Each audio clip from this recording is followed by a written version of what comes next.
Here we go, it's exam tips time for the September 24 AAA exam. These are my top tips of what I think is going to be coming up. But the usual caveat before we get started. The AAA examiner specialises in being unpredictable, right? So you will get some random things coming up that you're not expecting. And you have to practice a wide range of exam questions, ideally working through all of the recent past exam papers before you sit the exam so that you're ready for anything, right? But based on my gut feel, these are the things I expect to be coming up this time. Firstly, well, this isn't much of a risk that I'm taking, right? The new Style ROM question in section A. Now, this isn't me taking much of a risk because the examiner has been saying this themselves a lot in all of their communications to tutors and students. And they've published a couple of new Style ROM questions. So the March-June 24 exam has a new Style ROM question in it, as does the March-June 23 exam that are available on the practice platform. Now, the new Style ROM question, here this is where the examiner gives you the ROMs. They say, we've identified this, this and this as a significant risk of material misstatement. Your job is to explain why it's a significant ROM.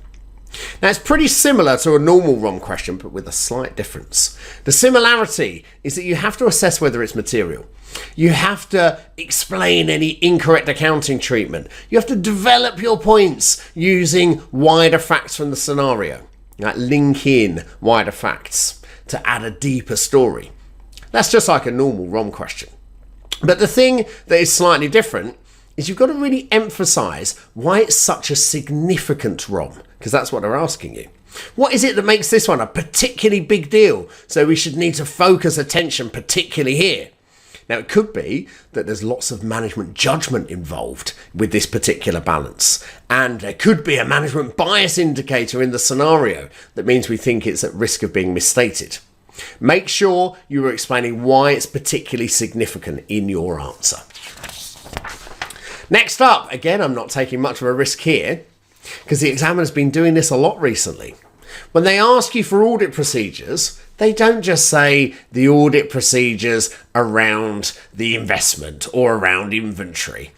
They specifically say the principal procedures around a specific assertion, like the valuation of the investment or its impairment or something like that.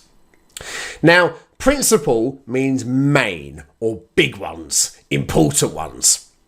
And for it to be a main or important procedure, it really needs to focus on something that is at high risk of being wrong with the balance.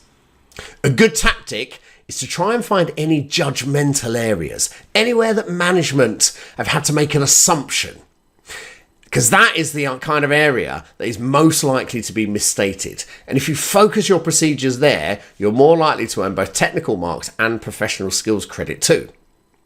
And when they ask you about a specific assertion, like valuation or completeness or something like that, it's a really good tactic to finish off your procedure by explaining how it gives evidence over that particular assertion. It helps you to bring it back to answering the question and helps you to earn full credit for that point. Next, I am taking more of a risk here. Now, I've been tipping critically evaluating a draft audit report for the last couple of exam sittings. I tipped it in March 23. It didn't come up. I tipped it in March 24 didn't come up. I tipped it in June 24 and it didn't come up. So I really think it's coming up in September 24. I really, really do. So be ready for it. Right? There's plenty of past exam questions in the recent exams that cover this topic. But we haven't seen it for a while. So here, a good tactic is for you to assume that everything is wrong with the draft audit report. Everything. And your job is to explain why it's wrong. Now, students are generally okay at picking out the issue. This is a problem. This thing is a problem. What they're less good at is explaining why it's an issue. And it is the why that earns you the full mark rather than just a half mark. And I think that this critically evaluating the draft audit report will probably be an extract from the audit report that includes the key audit matters section, because we haven't seen that for a while. And the examiner, I know from when I have tested it in the past, CAMs are always really poorly answered. So I would expect to see it to be to do with CAMs. Now, we haven't seen fraud for a while either. And fraud questions are fantastic AAA questions. The reason they're so good is that the details of the fraud will always be radically different to previous exam papers. So although you can practice some of the past exams and you'll get practice at what to do in a fraud question, the details of the fraud will be very different in the exam. And so it's testing your skills rather than what you've kind of pre-learned. Makes it something the examiner really likes to do. They want to test your auditing skills. Next up, now, sustainability, I think, is very, very likely to be tested heavily in this exam for two reasons. The most recent technical article that's been published by the examiner, this one, on ISSA 5000, that was published in January.